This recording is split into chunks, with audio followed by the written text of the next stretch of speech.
lot of people that are able to kind of micromanage, and a lot of cooks in the kitchen, whereas radio, by its nature, you kind of ask for forgiveness instead of permission. You're really like, oh, I shouldn't have said that. Oh, it's too late. So it's, I think, a lot freer creatively than television. Television can be great, as you know. Again, it just depends, or it can be a nightmare. When you were here for the inauguration, you were a part of the Obama Radio Nation 2009, the Bill Press thing at George Washington. I want to run a clip of you and your sidekicks. Now, there are two of them. Yes. Jim Ward.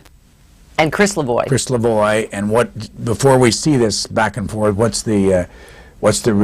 do they factor in your show? I don't know what's in this clip because I was drunk at the time, Brian. But I'm going to say Jim Ward is a brilliant impressionist, and he does pretty much everybody. Is he with you every day on the show? Oh yeah, absolutely. And Chris Lavoie is my executive producer, and he's also on air with me. And so it really is much more of a ensemble. It's not just me. It's a real conversation, and they basically prop me up. I'm a broken down old has-been, Brian, and they prop me up. And you start this at 6 o'clock in the morning? Yes. What time do you Pacific get up time. every day? Well, we say that we get up at insane o'clock and we go to bed at stupid o'clock. But on the West Coast, that means to bed by 7 or so and up by 3 a.m. And do you rehearse? Oh, goodness, no. You just let it happen? Does this look like this requires any preparation at all? Well, let's look. Let's watch you and Chris Lavoie and Jim Ward. Oh gosh, George Bush, I just can't, I don't know what to do. I can't take, I want every last pearl of his wisdom, don't you? Oh, Jim, you're going to love this. You know who I met this morning at CNN and told that you have a giant crush on her? Is Dana Perino. Oh, no. Squeezy McFeel pants will do anybody, seriously. But yeah, she's a really rotten liar, and it's so cute. Oh. The way she wrinkles her nose when she's telling the lies. She's just adorable. Oh. Men thinking with the little head again. When does that ever happen? Okay. But I can't, I want every last pearl of George Bush's wisdom. So here now, George W. Bush with his farewell address just for you.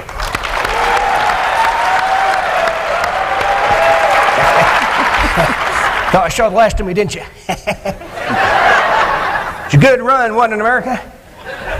8 years of glorious peace and prosperity with not one single incident of giant radioactive lizards emerging from the Sea of Japan to attack Georgetown. You're welcome. Yes, there have been setbacks. There was the Clinton-Gore recession, which we inherited, bracketed by, or should I say baracketed by,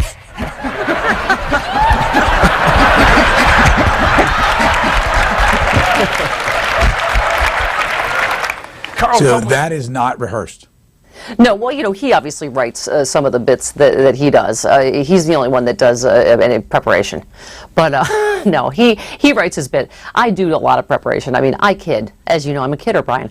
But we actually, when you do a news-based program, you actually never stop working. The thing most annoying to radio people is people go, oh, you only work 3 hours a day. That must be a great job. And then you strangle them. And then you bury their body in the desert. Because we literally, the minute we get off the air, we have to start preparing. We're online, we're watching cable, we're pulling, sound bites for the next day. I'm, pulling emails, I'm, writing stuff and preparing. So yeah, it is a lot of preparation. And as you know, the news never stops. Which I would prefer if they could stop for cocktail hour, but they won't. So I just, we basically, we read everything and prep. I don't rehearse or write what I say on the air, but I just, I bring in obviously a bunch of news stories and we go topic to topic. But clearly you have to have read a lot, watched a lot, and prepared to know what you're talking about. But when we're in there, it's not written or rehearsed, except for Jim's bits, who, he will prepare in advance.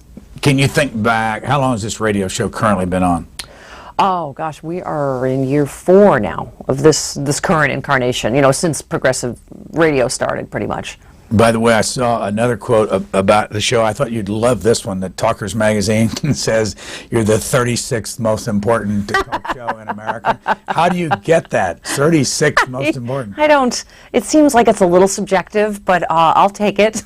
It's not 37, not 35, no, but 36. 36, which doesn't sound as good as we're number 1. It's a little clunky, but progressive radio, Brian, has only been out there 4 years or so. So, right-wing radio, I mean, however you rank more important, Rush Limbaugh's on 600 stations. We're on maybe 60 stations in the whole country, so we're just getting started. Right-wing radio has a 30-year infrastructure, so we are growing, but, it is hard to obviously reach the same level of audience that people on 600 stations are reaching. So, but we hope to get there. We certainly had a lot of success stories in a lot of markets, and we're growing. Go back to Jim Ward. How do you know when you do one of these bits that it's not a flop, or better, how do you know when it succeeds, or does it matter? Well, that's what we actually love, getting out of our little glass room occasionally and meeting people, because you don't. When you're in your home studio, you don't know if people are so. To get out and have people say, "Oh, I laughed," or "I drove off the road and got in a horrible accident," you're like, "Oh, good. Well, thank you." Because you don't know. That's what's nice about doing live events like that too. Is clearly you can see, we can get some audience reaction, whereas we're not used to. So that's the good thing about radio is we don't really know if you're laughing, and we don't care. So how important are the ratings, and how often do you look at them? Oh, they're important. But we actually have a new system in radio now where it's almost like TV. You can see it every day, which is different for us. Normally, it's only every 3 months that you get a ratings book. So we're going to be as big a neurotic messes as you people in television now. So when do you see them? I don't look at them every day. We're only starting to get those in a few small, in a few markets. And so I don't really want to know every day. I mean, I think you can only go in and do the best you can, and everybody has ups and downs in the ratings, as you know. It's some of that's very, it depends on the signal in each market, the promotion that station gets. In stations, in markets where we have a good signal and we get promoted, I mean, we actually can do very, very well, and we beat a lot of the right-wing shows, and in those markets.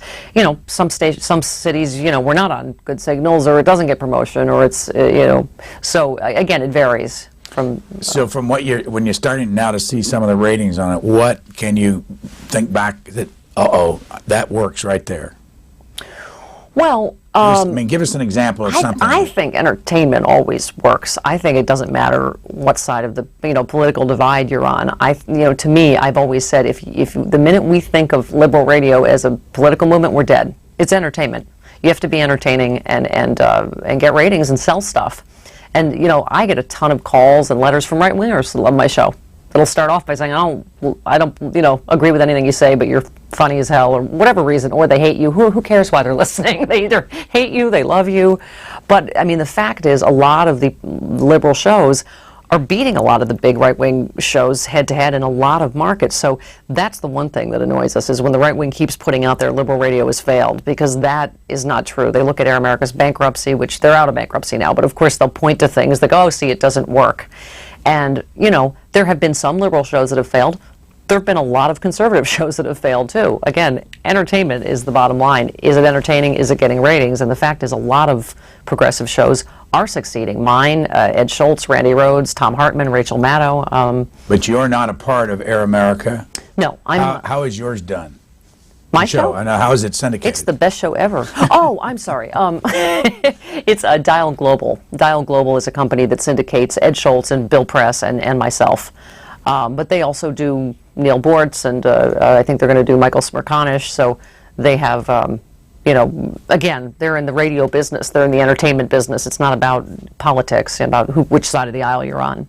So underneath all of your humor, is there a serious approach to this politics stuff? Or, I mean, at what point do you sit around and have a serious discussion among your friends about politics? And at what point does it all become humor, because you have to do that in order to be successful? My show has been described as Senator Fart Joke. Senator Fart Joke. It's sort of like, the Flintstones background. So it is a little bit of both. But I do think that, they always say comedians are the truth tellers, but I do think that the things that are the truest are the funniest too. So it is a way, I think, of hopefully influence some people or affecting people. But you can't, if they think you're preaching at them, doesn't matter what side, again, of the aisle you're on, they don't want to hear people preaching at them on a soapbox. But I think if you can make them laugh, they may not realize they learned something, or maybe changed a point. Maybe you want a harder remind because you made them laugh about something. So I think that the politics, I obviously am serious about it, and the whole show isn't jokes. I mean, a lot of times we have, serious discussions of the issues, but, there's also a lot of funny in politics. You know that. What is your position on whether or not we need a fairness doctrine? I don't, again, I don't believe we need the fairness doctrine, but I think that we need fairness. And Ed Schultz and John Podesta and I went and testified to the Democratic senators not too long ago about the fairness doctrine because they were getting our take on the radio business and all of that. John Podesta did a study, which we probably didn't need a study for, but that 90% of the talk radio in the country is right-wing. 9% is progressive. And I think, you know, their basic point is, how is that fair in a country that is at least evenly divided, or even more to the other side if you look at this last election? So I think they may be at some point asking these big radio companies, how is this fair? You know, you can't use the talking point that liberal radio doesn't work because a lot of these shows are succeeding in these markets. Why are you only, I mean, we can't get on any more than 50, 60 stations. That's as many stations as there are